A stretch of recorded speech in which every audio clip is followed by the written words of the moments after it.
Барын угуп атабы? Угуп атат Бектурган Ибраевич, саламатсызбы? Саламатсызбы.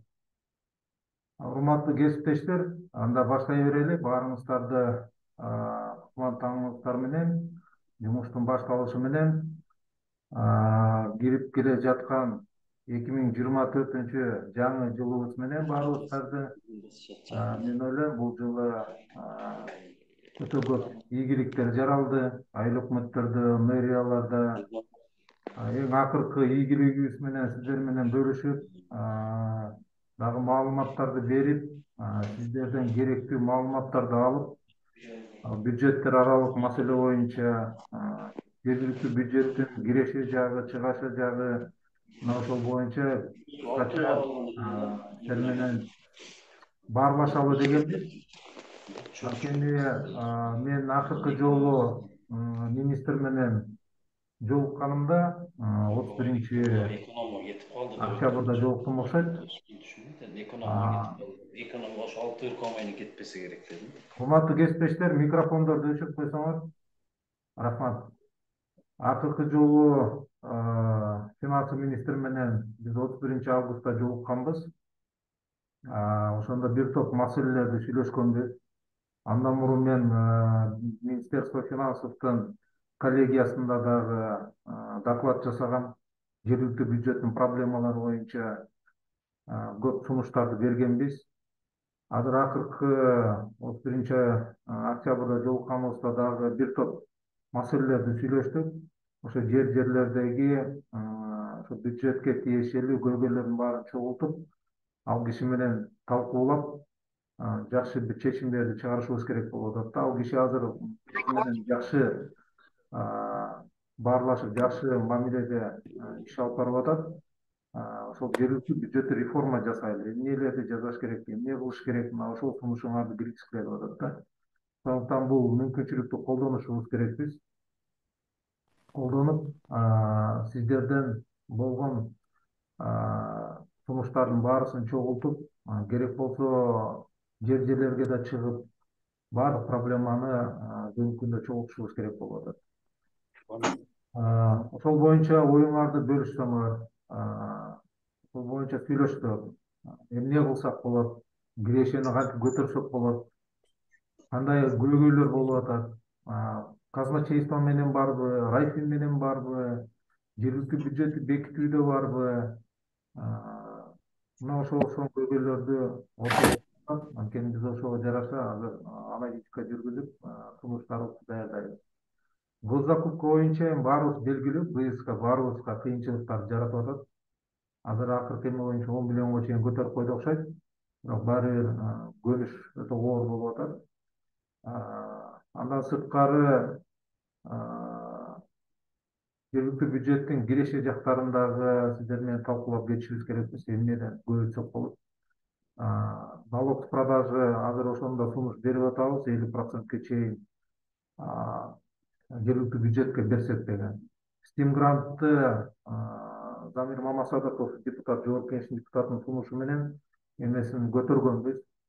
Азыр дагы сунуш берели деп атабыз министрге. Айыл өкмөттөрдүн айлык акылары 10%, шаарлардыкы Бишкектики 50%. Ошо менен теңеп бериңиз деп мен баягы айткам. Көрмөлө койсуңарсызбы, э? Болбосо кетип керек жок. Ошону дагы сунуш катары киргизгени атабыз. Буюрса дагы сүйлөшөбүз. Баарын бирдей кылып эле. 8-нде мына азыр төрагалардын айлык акысы боюнча дагы мыйзам долбоорун киргизип атабыз. Баардык төрагаларга айлык акы төлөнүп, жоопту катчыларды кошконго аракет жасайлы деп атабыз. Дагы башка көп маселелер бар. Ошон үчүн сиздерден дагы кандай жакшы сунуштар бар, эмне кылсак болот, жер салыктарын кантип көтөрөбүз, ар бир кызматкерлердин мисалы айлык акылары, эмелерин карашыбыз керекпиз. Мына ошол окшогон көп. АТРди мен азыр эчтеке деп айта албайм. Көпчүлүгүңөр суроо беришиңер мүмкүн.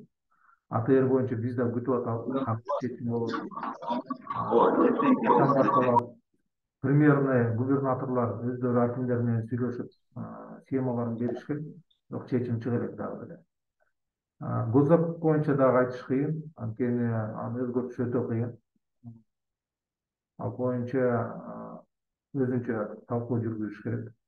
Азыр биз ошо бюджет боюнча сиздер менен макулдашсак, эмне көйгөйлөр бар, ошону айтыңыздар. Бюджеттик угууларды өткөрүш керек, жарандык бюджет өткөрүш керек. Алар боюнча дагы конкурстар дагы жарыяланып атат. Азыр Данияр айтып кетет. Кыскача Данияр компенсация боюнча анан ошол конкурстар боюнча маалымат берсе, анан кийин баарыбыз ортого салып сүйлөшсөк. Саламатсыңар, урматтуу коллегалар, урматтуу кесиптештер. Менин атым Данияр Айтбаев, ушул Жер үтүү занча башкаруулар союзунун директорунун орун басары. Эми жогоруда Бектурган Ибраимович айтып өттү, кыскача маалымат берип өттү. Биздин бүгүнкү конференциянын, Zoom конференциянын максаты тууралуу, анан буга чейин аткарылган жумуштар боюнча. Эми урматтуу кесиптештер, өзүңүздөр жакшы билесиздер. Союз МСУнун негизги уставдык милдеттеринин бири ушул жер үтүү занча башкаруу органдарынын кызыкчылыктарын улуттук деңгээлде көрсөтүү да, анан коргоо. Бул багытта негизинен жер үтүү бюджеттерге байланышкан, анан бюджеттер аралык мамилелерге байланышкан маселелерде мүмкүн болушунча Союз МСУ ушул аракеттерин көрүп келет. Бул деген сөз канчалык деңгээлде биз жер үтүү бюджеттердин корголушуна көңүл буруп маани бере турган болсок, жергиликтүү деңгээлде ошончолук биздин жер үтүү маанидеги маселелер ишке ашып, ошого акча каражаттар бөлүнүп, биздин айылдагы, шаардагы инфраструктура, жер үтүү маселелер өз убагында эффективдүү чечилет деген максатта. Буга чейин биз баардык айыл өкмөттөр менен, шаарлар менен тыгыз байланышта иштеп, алардан сунуштарды алып, көйгөйлөрдү көрүп, даже жерлерине чыкканда ошол кандай маселелер бар, алар боюнча маалыматыбыз бар. Ошонун негизинде жогоруда айткандай, финансы министрлиги менен дагы биз тыгыз байланышып, көптөгөн маселелерди чечкенге аракет кылдык.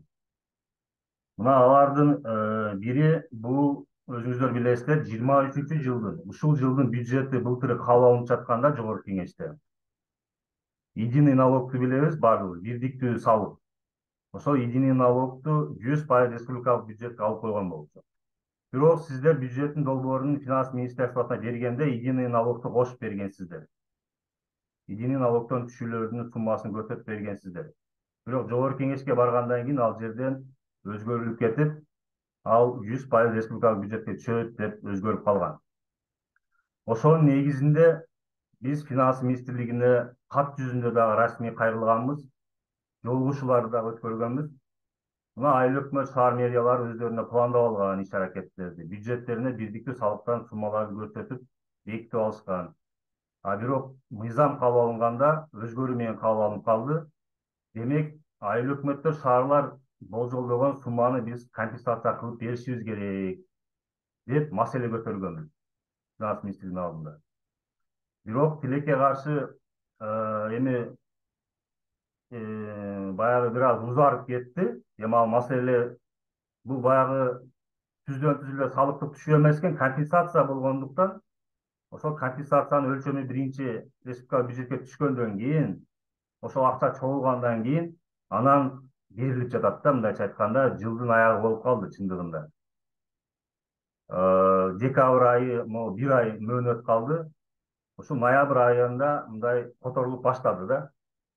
Бирок эң негизгиси бул эмес, мен ойлойт элем, эң негизгиси биз бул маселени, мындайча айтканда, компенсацияны айыл өкмөттөргө, шаарларга которуп берүүнү, ошо өздөрүнүн акчасын өздөрүнө компенсация кылып берүүнүгө жетиштик деп айтсак болот да. Чындыгында компенсациянын өлчөмү бирок мындай жалпылап алганда аябай эле чоң. 2 миллиард 300 миллион сом өлчөмүндөгү акча. Бирок жалпы биздин жер үтүү занча башкаруу органдарына бөлүп бергенде, чачып келгенде, чындыгында ар бирине өзүнүн тиешелүү гана суммасы тийип, ар түрдүү суммада тийиши мүмкүн. Жана уже ошол ар түрдүү суммада которулду. Мисалы, чоң айыл өкмөттөр, чоң шаарларга бул баягы Киреше булагы бар, единый налогдон, бирдиктүү салыктан түшүүлөрү бар шаарларга чоң эле суммадан которулду да. 50 миллион сом, 20 миллион сом дегендей. Ошол эле мезгилде салыктык базасы төмөнүрөөк, ошо бирдиктүү салыктан азыраак түшүүнү күткөн айыл өкмөттөр өздөрү пландаган, мисалы, 10 миң сом, 20 миң сом деген өлчөмдөгү дагы компенсациялар котолуп берди. Бирок негизгисин айталы, бул жерде бул биздин практикада биринчи жолу мындай ошол өзгөргөн салыктын ордуна кайра компенсация кылып берүү болуп атат да. Биз муну мындайча айтканда салт катары мыйзамда көрсөтүлгөн маселени айыл өкмөттөргө которуп берүүсүнө жетишип, муну салт катары калыптандырууга бул жакшы өбөлгө болду деп айтсак болот да. 5 миң сом болобу, 10 миң сом болобу, 20 миң сом болобу, бул жергиликтүү бюджеттин акчасы болгон. Жергиликтүү бюджетте сиздер бекиткен ушул жергиликтүү салыктын түрүнө кирген салыктын түрү болчу. Бирок республикалык бюджетке өтүп кеткендигине байланыштуу компенсация ал республикалык бюджеттен болду. Эң негизгиси биз ушуга жетиштик деп айтсак болот. Мындай жылдын аягы болгон кезде деле да. Ошол эми эгерде ушундай ситуация боло турган болсо, республикалык бюджетти бекитип жатканда жергиликтүү бюджеттер кайрадан бюджеттин көлөмү азайып калып, же республикалык бюджетке кандайдыр бир салыктын түрүн алып кете турган болсо, кийинки жылдарда аны компенсация кылып берүүгө мындай бир жакшы мындай жол ачылды деп айтсак болот да. Эми негизинен бул бирдиктүү салыкты билесиздер, кайсыл жактан түшөт? Эми баягы салык кодексине ылайык ошол баягы ишкерлерден кандайдыр бир баягы салыктын түрлөрүнөн бошотулуп, бирдиктүү салыктын формасына, налоговый режимге өткөндө, ошол бирдиктүү салыкты төлөп калат. Бул деген эми көбүн эсе баарыбызга эле белгилүү, баягы ишкердик жакшы өнүккөн жерде, базарлар бар жерлерде, услуга кызматтар көрсөтүлгөн жерлерде мындай көбүрөөк акча түшөт. Ошондуктан бул шаарларда көбүн эсе мындай басым жасалат да бирдиктүү салыкка. Экинчи маселе, эми бул акча каражатын ушул декабрь айында иштетип калууга мындай үлгүрүп калышыбыз керек. Мен ойлойм, мындай айыл өкмөттөр үчүн баягы 50 миң, 100 миң же 1 миллионго чейин алган айыл өкмөттөр үчүн мүмкүн жеңил эле болуш керек. Себеби эгерде биз өз убагында муну декабрь айында иштетип калып алсак, бюджеттик кодекстин талаптарына ылайык баягы Министерство финансов кайра эле ошол акчаны, иштетилбеген акчаны мындай кайтарып алышы мүмкүн да. Анткени бул максаттуу трансферттер аркылуу, целевой трансферт аркылуу мындай компенсация түрүндө республикалык бюджеттен бөлүнүп берген акча. Эгерде жергиликтүү бюджеттин өздүк кирешеси болгондо, өздүк салыктардан түшкөн же өздүк кирешеси болгондо аны билесиздер, финанс министрлиги кайтара албайт. Ал үнөмдөгөн акча кийинки жылга кала берет. Экинчи маселе буга чейин айтып өттү, ушул жергиликтүү бюджеттерди күчөтүү, анын дараметин жогорулатуу боюнча, мисалы Steam гранттан дагы буга чейин биз ушул парламенттик угууда да көтөргөнбүз. Мынау урматтуу депутат Замирбек Дүйшалиевич дагы көтөргөн. Союз МСУ дагы ушул парламенттик угуу болгондо 23 жылдын бюджетинин долбоорун караганда биз дагы ушул Steam гранттардын өлчөмүн 3 миллион сомдон 5 миллион сомго көтөрүү сунушун бергенбиз. Анткени баягы базардагы баа, материалдык баягы сатып алына турган биздин эмелер кымбаттаган базар баасы. Ошон үчүн минималдык базасын дагы жогорулатуу боюнча сунуш бергенбиз. Ал да 23 жылы могу баа менен кабыл алынып 5 миллион сомго чейин. Урматтуу кесиптештер, микрофонуңуздарды өчүрүп койсоңуздар, бири-бирибизге тоскоол болуп эле. Андан кийин билесиздер, бюджеттер аралык мамиледе мынау теңдештирүүчү гранттар бар. Теңдештирүүчү гранттар боюнча дагы көрүп окшойт. Жана мындай сүйлөп баштала элек чыгып аткандай. Парежике, эмени өчүрүп койсоңор микрофонду. Oro айыл өкмөтү. Мындай эмелер чыкпай эле сүйлөп атканда.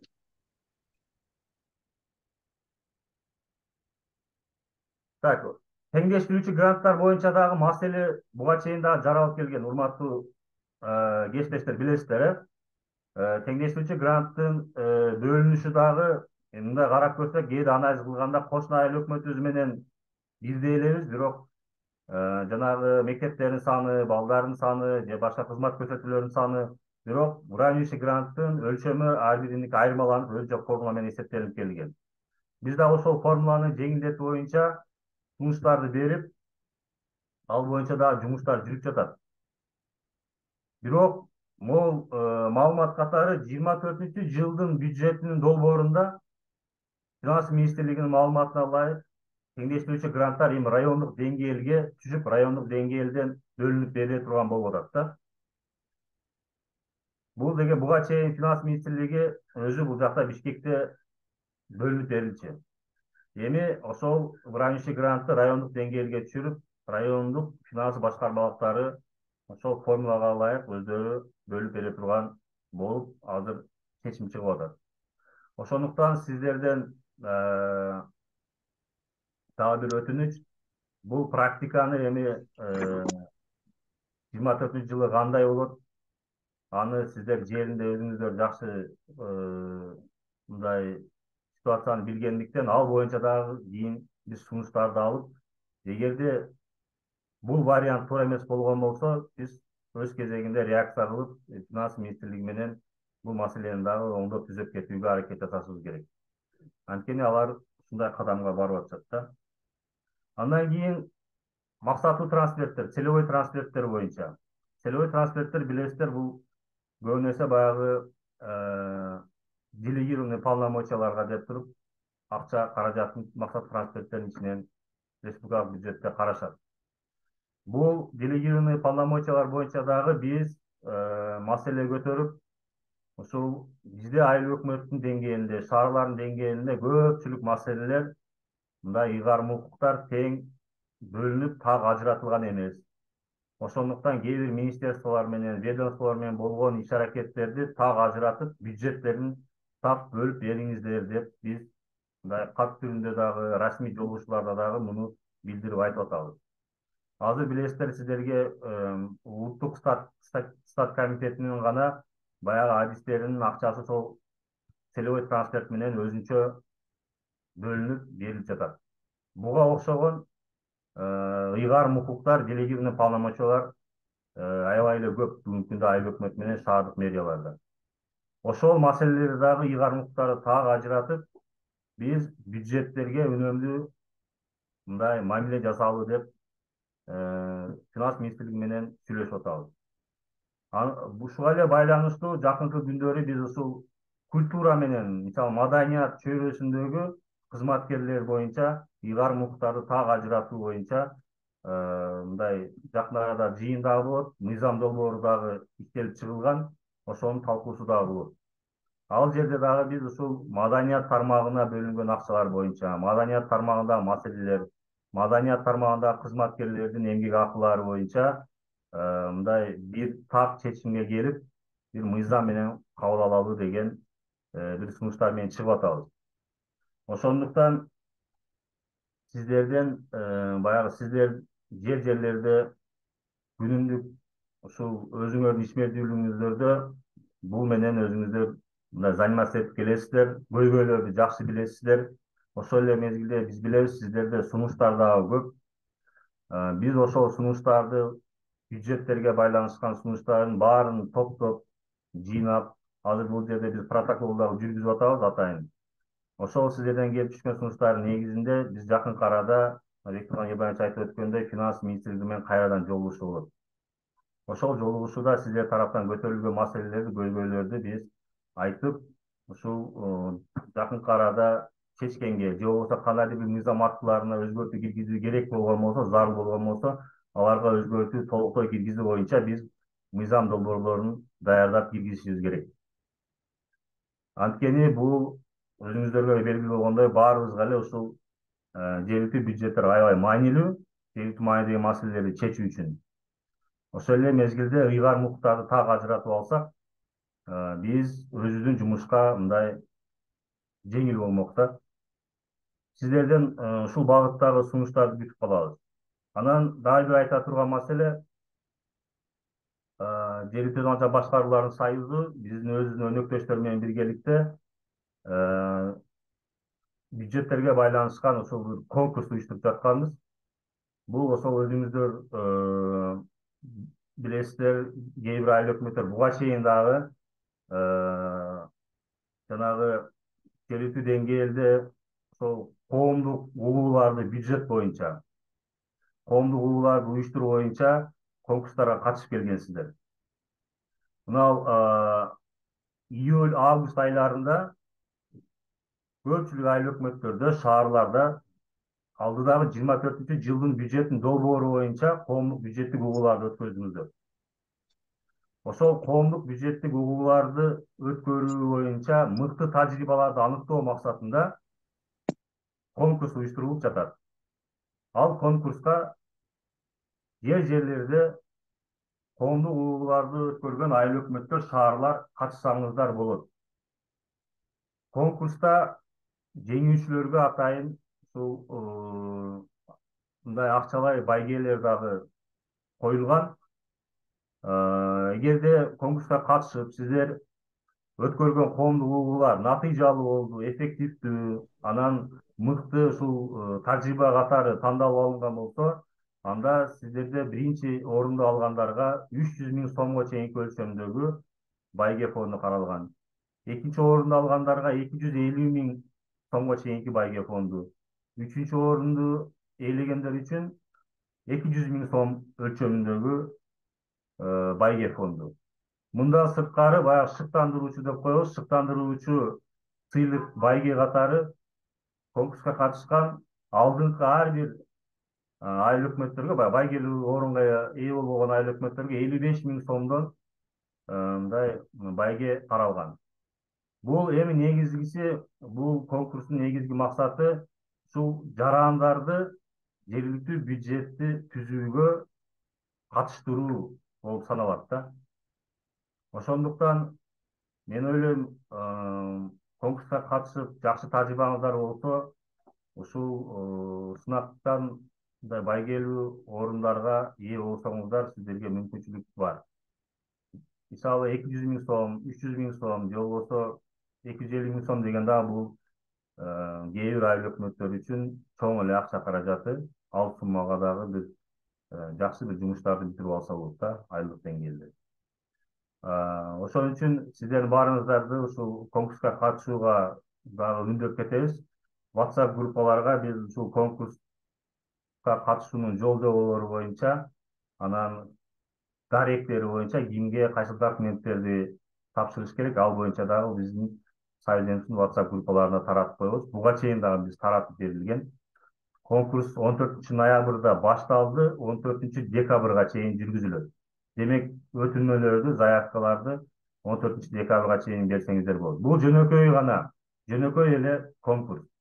Сиздерден эч нерсе талап кылынбайт. Болгону сиздер буга чейин өткөргөн иш аракет боюнча эле маалымат берип, ошол документтерди тиркеп, эгерде коомдук бюджет угуулары өткөрүлгөн болсо, качан өткөрүлдү, кайсыл жерде өткөрүлдү, анын протоколдору, ал жерде өткөрүлгөн коомдук угуу боюнча сүрөттөр, ошолорду гана тиркеп жеңил эле катышсаңыздар болот. Кошумча сиздерден азыр эч кандай нерсе талап кылынбайт. Болгону буга чейин сиздер басып өткөн жолду гана көрсөтүп, ошону мыкты тажрыйба катары көрсөтүп койсоңуздар, ошол гана жетиштүү. Андан кийин аны өзү комиссия карап чечип алат да. Ошондуктан мен, урматтуу кесиптештер, мен сөзүмдү кыскартайын. Негизги маселе Союз Эмсү мүмкүн болушунча ушул сиздердин бюджеттер аралык мамилелердеги кызыкчылыктарыңыздарды коргоо боюнча, аларды билдирүү боюнча аракеттерин жүргүзүп келе жатат.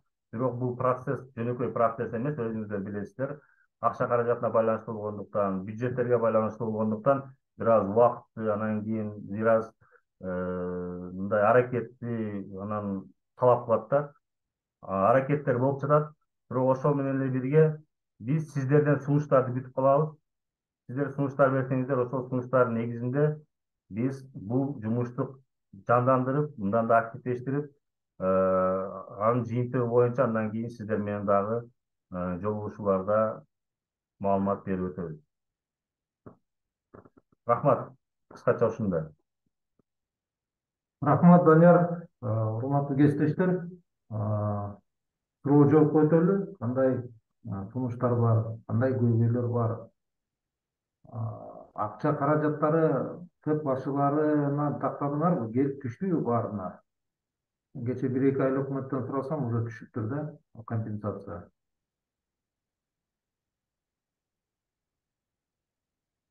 Бизден таптап атабыз. Бизге Аксы районунун Жаңы Жабыл өкмөтүнөн азырынча түшө элек экен. Жаңы жолго чөйлөк, Geçe Кош Төөдөн сурадым эле 491 миң түшүктür да. Ошон үчүн эмени ТЭП башчылары караш керекпи казначействодон? Саламатсыздарбы? Карал Таш шаарынын мэриясы бизге түштү 20 миллион, рахмат сиздерге чоң. 20 миллион Канча түштү дедик? 20 миллион 80 миң түштү. Ал жерге напротив эттик, телефонго кеч болуп калат да. Эмеге коммуналдык услугка. Сол жака напротив этип койдук. Рахмат сиздерге чоң. Жакшы. Анан кийинки жылдарычы бизде налог на патенттечи өтүп кетпей республикалык бюджетке алгандай болуп, бизге дагы түшүп атпайбы 20 миллион, 11 эсеби менен 20 миллион түштү да. Анан кийинки жыл өтүп кетет, ал налогдор бизде жок болуп калат. Да ушуну кайрылып мүмкүнчүлүк болупу? Кайрылганга кайры. Средства бере албайбы быйылкыдагы? Жок, компенсация уже болбойт. Кийинки жыл түшпөйт да уже компенсация. Түшпөй калат уже. Бизге быйыл түштү да налог на патенттер депчи, ал кийинки жыл өтүп республикага кайрычы. Бизге түшпөй калат да кайрычы. Ушуну айдын аягына чейин иштетип калыш керек, декабрдын аягына чейин. Кайра алып коет ошону. Ал эми боюнча кантип эле. Бизден элеки бюджеттик кодекс боюнчачы бизге бир жыл 2 жолго болот деп ичкиси изменениечи. 1-июнга чейин, 1-ноябрга чейин деп. Анан биз могуреки дополнительно бизге болот го уточнение плана жылдын аягына министерство финансменчи. Уже ошол уточнение кылганда кайра кеңеш аркылуу жасаш керек да, кеңеш аркылуу сессия менен. Анын өтпөй счетный палата жасап атпайбы, 3 жыл болуп кетти деп, ошо кандай болуп атат? Счетный палата бизге жасап атат да, актыда. 2 жыл болуш керек, 3 жыл болуп кетет депчи. Эки бул компенсациянын акча каражаты бул негизи мыйзам боюнча баягы республикалык бюджет бекилип атканда бекилген сумма да. Республикалык бюджет бекилип атканда бул компенсация кылып берилиш керек деп туруп бекилген сумма. Экинчиден бул сумма сиздердин бюджетиңиздерде буга чейин каралган болчу, бирок республикалык бюджет бекилип атканда аны республикалык бюджетке алып койгон да. Ошондуктан бул эч кандай баягы кошумча акча каражаты, баягы кошумча түшүп калган акча каражаты эмес. Болгону сиздерден баягы түшүүнү кайра ордун толуктап койду да. Ошондуктан бул жерде маселе жок. Аны баягы финанс министрлиги сиздерге которгондон кийин аны иштете берсеңиздер болот. Кийинки жылы түшпөйт да, болду да, бир эле жолу да. Мисалы бул бирдиктүү салык боюнча компенсация кийинки жолу түшпөйт. Ушул жылы эле түшөт. Сиз баягы патент боюнча айтып атасыз да, сиз. Патент боюнча айтып атам. Патент боюнча айтып атасыз. Патент боюнча сиз бул 24кө долбоорду бергенде патент көрсөтүлүп берилген да сиздерде бюджет, туурабы? 24-жылга. Көрсөтүлгөн? 24-жылга. Бирок азыр бул жерде мисалы республика бюджеттин долбоору жогорку кеңеште турат да азырчы. Ошол жерде патент боюнча мисалы 100% жергиликтүү бюджеттерге түшөт деп турат. Эгерде дагы ушундай ситуация 24-жылдын январынан баштап патент системасы өзгөрүлүп, жана 100% түшпөй ала турган болсо, бул жерде мындай система башка түрдө да, эгер патент такыр жоюлуп кеткен болсо, анда бул компенсация боло албайт. Мисалы единый налог бул такыр жоюлуп кеткен жок, болгону республикалык бюджетке өттү. Ошол жака түшүп атат. Ошол акчаны кайра сиздерге кайтарып берип койду да. Эгерде патент системасы такыр толугу менен жок боло турган болсо, анда аны компенсация кылып бере албайт. Эгерде патент системасы башка салыкка айланып кеткен болсо, республикалык бюджетке түшүп калган болсо, анда компенсация болсун. Кечиресиздер, Жаңы Жабыл өкмөтүнөн түшүптүр азыр. Бухгалтермен байлап 94 миң сом түшүптүр. Рахмат чоң. Жакшы. Эми баарын эле түшүп атат, түшкөн болуш керек. Ошо текшерип койгула деп биз кичине переживать этип атабыз да. Анан иштетип калгыла, анан көрбөй калып, анан кайра алып кетип калбасын деген ошон үчүн айтып коелу деп. Assalamu alaikum. Бектурган ака бербесек болобу? Урматтуу кесиптештер, биз АТР боюнча суроо берейин дедик да, Аксы районунун Кашкас айыл өкмөтү Камчай Кылышыкербек. Бизде Аксы районунда ошол АТР боюнча райондук комиссия түзүлүп, райондук комиссиянын чечими менен айыл өкмөттөргө, айылдык кеңештерге жөнөтүлгөн да. Анан айылдык кеңештерде чечим ошол райондук комиссиянын чечимин колдобостон биз өзүбүзчө калабыз деген ушундай бир маселелерди коюп чыгардык да. Ошол боюнча комиссия, райондук комиссия областка бериптир бул боюнча баягы АТРдин жыйынтыгын. Анан область бүгүнкү күндө ошол райондук комиссиянын чечими менен турат да. Бул жерде жобо жок болсо, биздин айылдык кеңеш бул боюнча өзүнүн жообун берген болсо, эми мындай караганда село системаны эл менен иштеп аткан жакын институтту жок кылып бериш, жөндөн жөн бир чечим менен жок кылып бериш бул кыйын болсо керек дейм да. Ушул боюнча жооп берип койсоңуздар. Бул жогорку кеңеште каралабы же ошо райондук комиссиянын жыйынтыгы боюнча калабы? Рахмат. Шекербек, рахмат. Эми Кыргызстан боюнча азыр АТР боюнча бирлештирүү жүрүп атат. Кашка суу айыл өкмөтү чынында Кербен шаарынан өтө алыстыкта турат. Бул боюнча мен акимге да сунуш берген болчумун. Кашка сууну өзүнчө эле калтырыш керек, эл кыйналып калат. Өтө чоң алыстыкта келип кетиш өтө чоң чыгымдарды талап кылат да эл үчүнчү. Сунуш берген, бирок азыр долбоор. Силер губернаторго деле кайрылсаңар болот. Кабминге деле ошол протяженностьти көрсөтүп, элдин калкынын санын көрсөтүп, картаны көрсөтүп жөнөтсөңөр, менимче силердикинде айыл өкмөттөр өзүнчө калып атат да. Мисалы Ала Букада дагы мисалы 1-май өзү жалгыз калды. Мисалы Аксы районунда Ак Суу айыл өкмөтү тоже жолдун алыстыгы силердикиндей эле да, алыстык. Менимче эске алынат болуш керек. Биз дагы айтканбыз. Бирок чечим жок, сен айткандай критерийлер жок. Азыр жогорку кеңешке кирип, ал жерден дагы чечим чыгат болуш керек. Анан кийин кандайдыр бир эме чыгат. Ошон үчүн апрелге чейин деп азыр так болбогондуктан долбоорлор кармалып турат. Жалал Абад областынын эмесин актив пресске чыгарды, бирок окончательный чечим чыга элек. Ошондуктан губернатор менен жакшыраак сүйлөшсөңүздөр, менимче ал киши туура түшүнүп, бул маселени оң жагынан чечип берет болуш керек деген оюм бар да. Чоң рахмат. Чоң рахмат. Урматтуу кесиптештер, жергиликтүү бюджеттин кирешесин жогорулатуу боюнча кандай көйгөйлөр бар жерлерде? Мына ошону айтсаңыздар, биз министрге киргизип, ошону чечкенге аракет кылалы. Мына айлык акы боюнча айыл өкмөттүн кызматкерлерин мен сүйлөшкөм баягыда. Шаардыкына тең эле 50%ке чыгарабыз депчи. Кээ бир шаарлардыкы 25, Бишкек менен Оштукта 50% болуп надбавка киргизген да. Ошону дагы киргизип көтөрүшүбүз керекпиз. Башка да кандай маселелер бар? Жердин салыктарын көтөрүү боюнча кеңештер карап атабы же кандай кылсак болот? Башка дагы немелерди айтсаңыздар, кандай жардам керек? Азыр маданият кызматкерлери Кыргызстан боюнча 3000ге жакын. Айлыгын жергиликтүү бюджеттен алат, дайындоо жагы министерстводо калып кеткен. Муну дагы азыр дайындоо жагын айыл өкмөткө өткөрүп берүү жагын карап атабыз мэрияларда. Анткени бюджетте ошол жерден алгандан кийин ошол жерден дайындалып бошотулуш керек. Министерство менен бирок согласование өтсүн деген ушундай сунуш берип атабыз. Бектурган Ибраевич, менде да суроо болуп атат да. Аксы районунун жаңы жайлуу өкмөт башчысы Сулейман Кочкурбаев. Многу чоц объекттерди каржылайбызбы биз многу майда иштер мененчи? Мисалы үчүн 50 000 сом, 100 000 сомдук иштер болуп калат. Ушул нерсени ошол тиешелүү мисалы үчүн Минздравка берип, ФАПтарга мисалы үчүн каржылай турган жерлерин, мектептердеги бере турган билим берүү министрлигине өзүнө өткүзүп берип районаларгачы ушул маселени кылсак болобу? 50 000ден бозо деле көп чыгашага учуратып коюп атат да. Себеби дегенде мисалы үчүн мынакей окуучулардын олимпиадага барганда эле бизге кайрылып келише берет мисалы үчүн. Биз эми как жергиликтүү бийлик катары колдойбуз. Бирок билим берүү тармагы дагы ушундай тармактар колго алса да, же бизге ал жагынан берип аткандан кийин какой-то бир мектептин иш чарасына аралашканга дагы укук бериш керек да. Биз мисалы үчүн каржылайбыз, тазалыкка чыгып тазалап койгула же башка кылып койгула же болбосо мындай иш чараларга тиги мындай бир тармакка катышпагыла десең эле биз билим берүү мыйзамы менен иштейбиз деп ал жака кетип калышат. Ушундай бир эки ача пикирлер болуп калат да. Абдан жакшы сунуш. Бул сунушту эле берип келебиз. Мектептердин баардык чыгашалары бала бакча мектепке министерство образованияга өтүш керек деп. Бишкек шаарыныкын былтыр бюджетти карап атканда киргизип кетишкен. Республикалык бюджетке акырында өткөрүлөт. Ошондой эле башка мисалы Баккен областында дагы баардык мектептер, бала бакчалар республикалык бюджеттен каржыланат.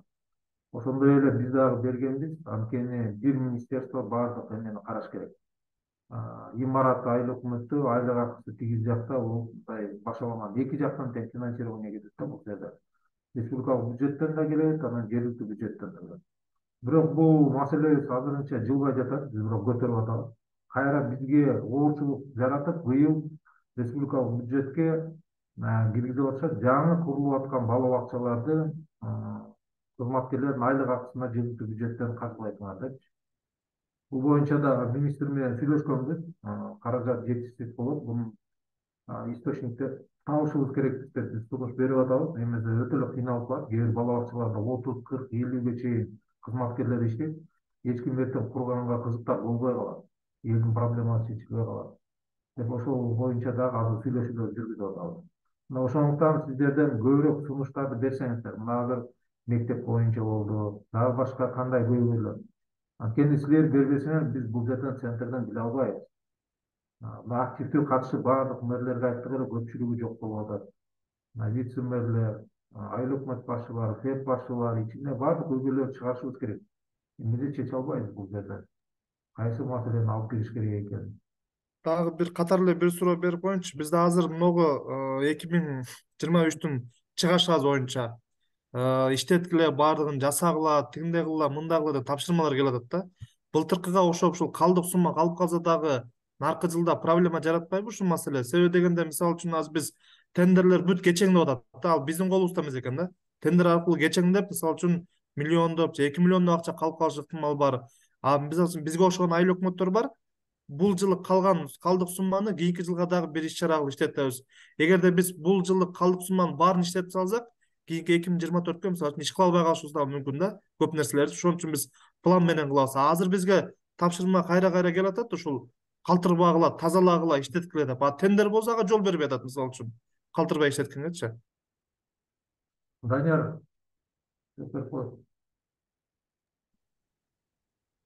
Былтыр мындай болгондо, былтыр калдык акчаны иштетүү боюнча өзүнүн тартиби, порядоги жок болчу да.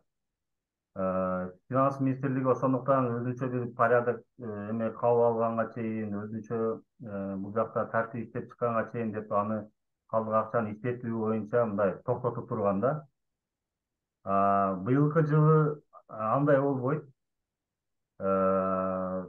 2023 жылы быйыл эгерде өзүңүздөрдүн өздүк кирешеңиздерден, өздүк ички булактардан калган, иштетилбей калган, үнөмдөгөн акча каражаты болгон болсо, ал ошол бюджеттик кодекстин талаптарына ылайык кийинки жылдын бюджетинде өзүнчө каралып, ошо кеңештин чечими менен иштетиле берет. Былтыр дагы ошол бир аз кармалып калганда биз финанс министрлиги менен аябай ошондой 1 ай 2 ай ошол менен жүргөнбүз. Бат тезирээк чечип бергиле, эмнеге эме токтотуп койдуңуздар депчи. Акыр аягында анан кат менен райондук бөлүмдөргө кат жазышып, алар кайра иштеткенге уруксат берген. Мен ойлойм, кийинки жылкыга андай көйгөй бул жылы болбойт. Болбойт деп ойлойм да. Положениясын бекитпейби менин ошол калдыктар боюнча? Положенияны бекитпейби? Аны райтиндерге бүт баарына жөнөтүп беришкен да. Анда группаларга да өргөтүп койчу Данияр, ошо положениясын. Эртең кайра эле ошо калдыктар боюнча маселе жаралып калсын. Караш, ошо калдыктар боюнча тартибини биз группаларга дагы анан бөлүшүп коебуз сиздер менен. Саатты сурай берсеңби? Саламатсыздарбы? Алло. Нарын областы Жумгал району Түгөсай айыл өкмөтү Начфин да. Мен суроомда жанагы аксакал көтөрүп атпайбы, жанагы Министерство здравоохранения, Министерство образования боюнчачы. Чындыгында эле биздин бюджеттин көбүнү эле ушу школа менен детсад, фаптар эле алып атат да, мындайча айткандачы. Өзүбүз инфраструктураны оңойлуу айыл өкмөттүн айыл жергесин жасайлы десек, баары эле ушулордун көйгөйү болуп атат да, мындайча айткандачы. Тигиниси жарабай калды, котельныйдын мунусу жарабай калды, тигиниси жарабай калды деп элечи. Ушул боюнча тезирээк чечсеңиздер да, бул биринчи да. Экинчиси, жанагы резервдик фонд боюнча да, акыркы күндөрү иш-чаралар көбөйүп кетти. Например, тарыхый инсандардын иш-чараларында баланчага катышкыла, например, бизде Жумгал районунда Калык атабыздын иш-чарасы, Ормонхан атабыздын иш-чарасы деп туруп аякка да барып атабыз да. Ушуларга именно резервдик фонддун акчасы жетпей калып атат да. Прочий расходдон колдонсок, буга мыйзам жол бербейт экен да. Счетный палатанын мына эмелери, инспекторлор келип айтып атат, мыйзам жол бербейт. Это только кызмат акыларга гана көрүнөт депчи. А биздин иш-чараларга баланчадан чыгарыш керек. Баардык тиги баягы кыргыздын улуттук кийим кечелерин, улуттук насааттарын көрсөтүү үчүн көп расходдор кетип калып атат да. Бул боюнча же резервдик фонддун ставкасын кичине көтөрүш керек болуп атат да. Же болбосо кандайдыр бир башка ошол прочий расходко да уруксат бериш керек болуп атат да.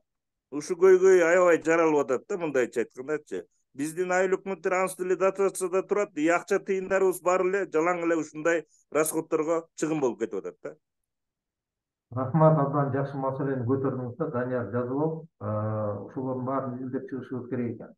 Бир жылда канча той болуп атат, канча тиги мааракелер болуп атат, канча расход кетип атат, кайсы статьядан кетип атат.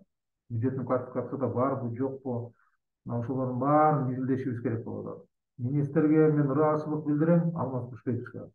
Баягы Жолукан өзү айткан, давайте ушу жергиликтүү бюджет реформа кылалы, оңдойлу, түздөйлү деген да. Ошондуктан биз силерге чыгып атабыз, айткыла проблемаларды. Биз азыр ошолордун баарын жазып алып, анан кирели.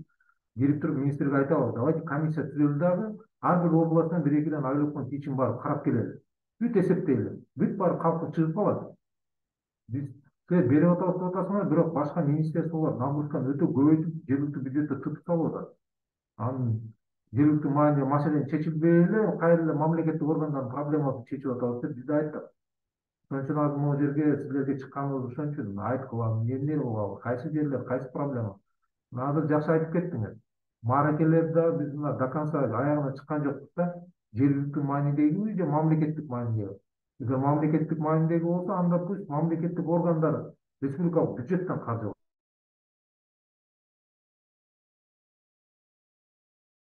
Мамлекеттик маанидеги эле болуп атпайбы? Мындайча айтканда, Ормонхон атабыздыкы мамлекеттик республикалык масштабта болду. Мына ага да канча чыгымыбыз кетти.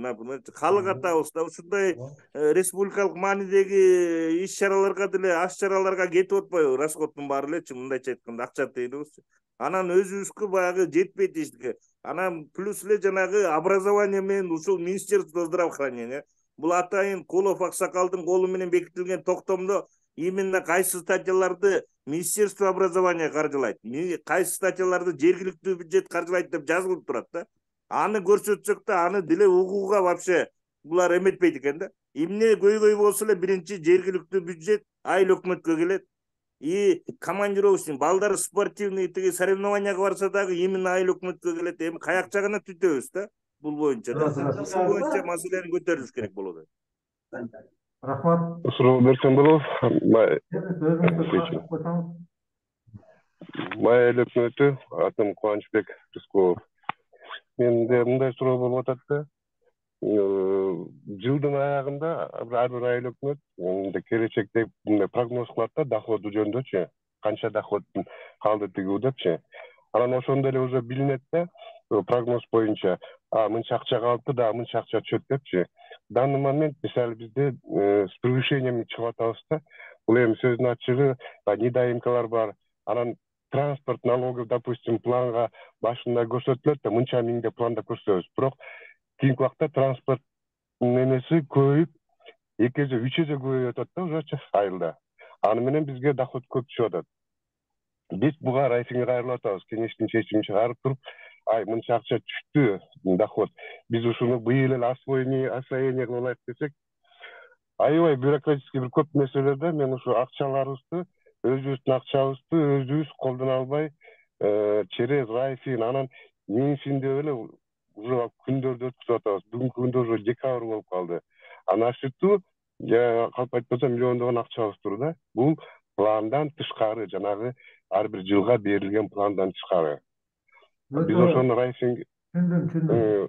Өтө жакшы маселени освоение болбой калып атат да жагычы. Бирок кеңеш чечим чыгарып, ар бир статья боюнча раздел бөлүп койгон. Мына деп биринчи суроом. Ушуну кандай кылсак болот да, биринчи суроо. Биз по ступенькам кетип эле убакыт өткүзүп атабыз да. Анан экинчи суроом жана Steam грант боюнча.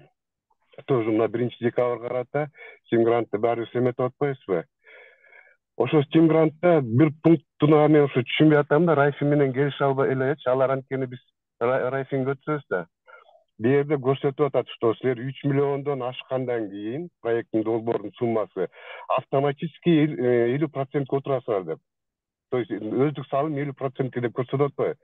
Мен берди ошо мындай эсептеп көрсөмчү, ладно, меники, допустим, 3 миллион 800 деп 4 миллион болуп калды проекттин суммасы. Значит, мен автоматически уже 2 миллион мында чыгарышым керек деп, бу жерде Райфи менен кыжылдашып атабыз да. Какой анда резон ага депчи, анда андан көрчү мурдагы эле ойдон калса, баягы коэффициентичи, от зависимости айыл өкмөттүн өзүнө жараша да 15-20% ат эмес депчи. Жок, автоматически 50%ке отуртуп коюп атат. Ошондо кайра элестетсеңиз 4 миллиондук проектке мен дополнительно 50%, 2 миллион анда өзүк салымга кылууга туура келип атат. Тоже мындай түшүнүксүз болуп атат да, бу жерде Райфи менен келишип албай. Алар мага түшүнүңүз да. Май кайсы Май өкмөт атым Кубанычбек Рыскулов. кайсы район? Манас району. Иә. Май. Манас району Май өкмөтү. Манас району. Сиз менен отдельно байланышып такташалы, анткени могу бюрократиялар ошолорду карап көрүш керек. Жеринде барып туруп бүт издеп чыгып, биз ана министрге мынакей могу проблемаларды көрдүңүздөр деп туруп биз алдына коюшубуз керек болот. Көп маселе бизде жакачы. Ылдыйда көп маселени, бюрократияны жараткан маселе көп болуп атат. Ошон үчүн туруп атабыз да биз. Рахмат абдан. Рахмат. Маселени көтөрдүңүз. Биз дагы буну изилдеп азыр эме кылабыз. Кечирип коесуздар, мен да бир айтып коеюнчу. Бизде жана вакант орундар бар да, ушул тиги муниципалдык кызматкер катары да. Эми ордуна кызматкер алалы десек, бүт кадр кызматы аркылуу через конкурс болуп атат да. Ушул көп көйгөйлөрдү жаратып атат да. Мисалы үчүнчү, вакант орун турат, а конкурстук негизде тияктан келбей атат. Мисалы үчүнчү, кызматкерлерчи. Ушуга көп чоюлуп, убакыт созулуп калып атат. Мына азыр иштер ошо жүрбөй калып атат да. Ушуну бир жөнөкөйлөтүп, же өзүбүз алганга кандайда уруксат берсеби, кандай кылсак, ушу боюнчачы через конкурс кадр кызматы аркылуу болгондо бизге абдан эле көйгөй жаратып калат экен да. 2 ай, 3 айлап, даже 5 айлап күтүп калып атабыз да. Түшүндүм. Муну госагентствонун директору менен мен сүйлөшөйүн. Наркы жумаларына жолугушабыз. Ошол маселени көтөрүп, уруксат берсек болобу, болбойбу, анан кийинчерээк 6 айдын ичинде конкурстан өтүп келсин деген эме киргизсек болобу деп ошону да сүйлөшүп көрөлү. Анткени айылдар, алыскы айылдарда чынында табыш кыйын болуп атат азыр. Барбы да суроолор? Виктор Иванович, менде суроо бар да дагы. Много чыгашуулар боюнча долбоорлор жазып аткандачы, аз айтпадыкпы, Steam гранат, өнүктүр фонддор депчи. Мисалы үчүн бизге окшош кичинекей айыл өкмөттөр бир долбоор жазат, ошо менен дымыбыз өчөт да. Кагазына кеткен акча деле 200 000 сом, 300 000 сом сатыларычы, мисалы үчүн. Ушул жагын эгерде мамлекеттин тарабынан биз бала бакча курабызбы, же бир тармакка элге пайда бере турган иштин немесин азайтып берсек кичинечи, бизге акыбал жете турган кылып. Мисалы үчүн азыр же биз тандаш керекпиз да, областтык өнүктүр фондко жазыш керекпиз, же райондук стимулят же өнүктүр фондко жазыш керекпиз да. Бөкөнөдөн жазганга биздин акчабыз жетпейт документ даярдагангачы. Ошол себептен туруп калып атабыз. Ушул жагында бир жеңилдик берсек биздин чыгашабыз. Азыр мен билгенден эле айыл өкмөтүнүн бир 700 000 сом акча каражаты эле ушул документ даярдаганга кетти да, ушуну барча. Түшүндүм. Хорошо, жазып алдык. Кесиптештер, дагы кандай маселелер бар? Медиасында бир суроо берип коеюлу. Бизге могу эмеденчи, тиги долбоор түштү да, электелген лимиттин бекити боюнчачы. Ошол долбоордо эметип калыптыр да, биз энергия лимитин аябай эле кесип алыптыр да, кыскартыпчы. А бул долбоор чыкканга чейин институт келип жасашка анализ жасагандачы, алынган 18-21 жылында даналар алганда. А 20 жыл караса лимит болбогонду, баягы пандемия болгондо аспай алган электергечи. 21 жылда ушуну жарты жыл аспай алып калганда, ошонун себебинен бизге лимитти кыскартып салып атышат. А бирок 22-23 жылы биздин Кыргызстан мэриясында жаңы бала бакча ачылды. Дагы эмелерге, көчөлөргө жаңы лампалар коюлду да. Ошон үчүн себебинен бизге лимит өсүпчү. А бизге кесип атат лимитти. Ошол жагында биз эмеге кат жазып кайрылдык. Министерство финансов кайрылдык, энергетикага кайрылдык, кат жазып кайрылдык. Ошол лимиттин азайышына макул эмеспиз деп, ошол боюнча дагы Электроэнергия боюнча социалдык эмелердикин силер төлөбөйсүздөр да. Ал через лимит bizde de var. Limiт, biz limit biz çok veriyoruz da medyat. Канча колдонуш керек лимитти? Limit bizge bekletilgende al türlü respublikasında şey yok limit bizge verip koydu. Tek şey ne diyor bende. Аны өзүнчө изучать этели анда маселени. Биз азыр так өтөрө албайбыз. Суроолор барбы? Сунуштарды айтыңыздар, сунуштарды. Кантип жакшыртсак болот жергиликтүү бюджетти? Умат Бектур Айбаевич, менде сунуш бар да, эми ушул урматтуу катышуучулар эме болгон болсо, эгер макул болсо, ушул айыл өкмөт башчылары же шаар мэрлери, ТЭП башчылары менен чогуу биргеликте, анан мүмкүн кеңеш төрагалары менен биргеликте отуруп бир жакшы сунуштарды даярдап, ушу союздун атына ушул бюджет аралык мамилелерди өркүндөтүү боюнча, же болбосо өздөрү көйгөй маселелери боюнча сунуштар даярдап бизге кат түрүндө анда жолдоп коюшса, биз ошонун үстүнөн анын баарын чогултуп, жыйынтыктап, сунуштарды даярдап туруп, ошол менен биз анан иш алып барсак кандай дейсиздер? Мүмкүн кээ бир айыл өкмөттөрдө же шаарларда көйгөй бирдей эле окшош эле, бирок ошентсе деле бизге мындай региондордон чогулган ушул сунуштар, пикирлер керек да, маанилүү да. Ошолорду биз негиз тутуп туруп, анан финанс министрлиги менен кирип сүйлөшүп, ошол маселелердин үстүнөн иш алып барсак. Жакшы болот. Биз анда Данияр видео анкетти даярдап берели буларга. Ошол ар бир тармактарга бөлүп, ошол жерден сиздер толтуруп берсеңиздер, көйгөйлөрдү жазып, баарын чогултканда бизге да мындай картина көрүнөт да. Кайсы тармакта эмне болуп иштеш керек экенин. Азыр сунуштарыңар болсо бере бериңиздер. Азыр деле биз жазып эме кылабыз. Азыр байкелер жакшы эмелерди айтып кетти, көйгөйлөрдү. Дагы бир вопрос кечирип коюңуздар, мен көбүрөөк вопрос берип атат окшойм. Бул жанагы сметчиктер боюнча, проектировщиктер боюнча да бизде райондордо жок болуп атат, мындайча айтканда, курулуш боюнча, таза суу боюнча да ушулар боюнча же мамлекеттик бир сметчиктерди уюштурсакпы ар бир районго, же кандай кылсак, же булардын ставкасы дагы оор болуп атат да. От проектно-сметной стоимости 1,5% деп атат да. Булардын акчасына биз түтпөй атабыз, мындайча айткандачы. А проектке кошо киргизсек, алар чечилбейт деп атат, андай сумма жок диги бу депчи. Анан ушул боюнча дагы көйгөйлүү маселелер. Например, биздин райондо бир эле курулуш боюнча бир сметчик бар дагы, и таза суу боюнча бирөө бар да, мисалы үчүн. А кишилер деле уже пенсионный возрастта уже иштебейбиз, уже тажадык, кетебиз деп тачат да, негизичи. Бул дагы маселе болуп атат да, чоң да.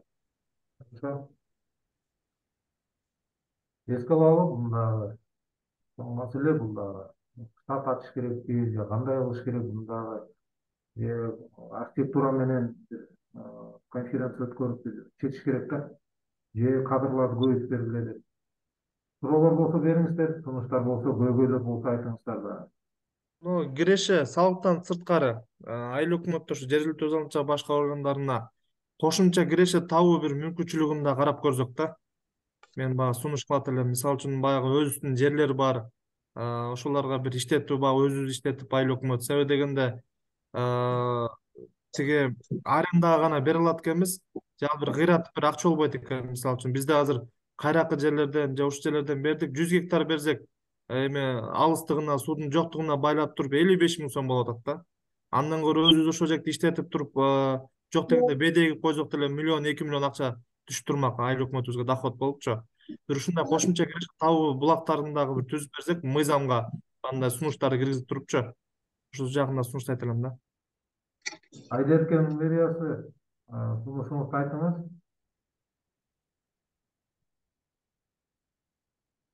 Айдарке мэрия сунуштарды өттүңүз эле.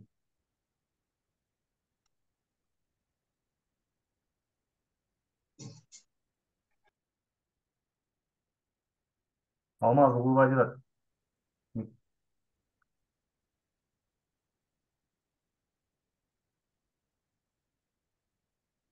Интернет жакшы эме болбой атат. Алмаз үнүңүз угулбай атат. Микрофонду текшерип койсоңуз. Өчүр күлгүлүп атат, жакшы чыкпай жатат.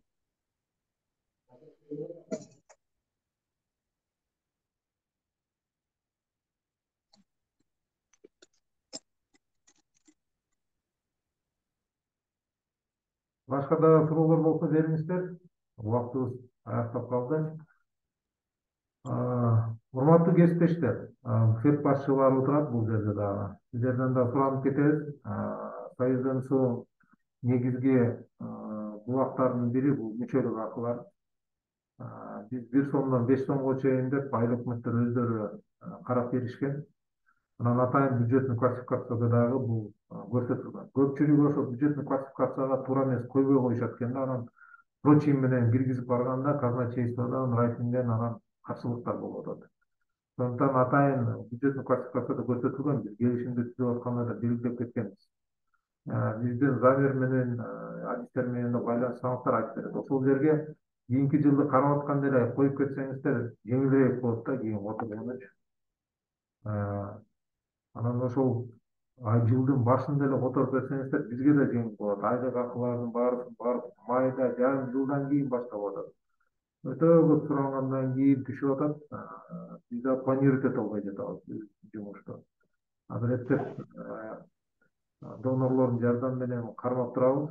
Ошондуктан бул баарыбызга керек уюм, анда көңүлгө алып койсоңуздар.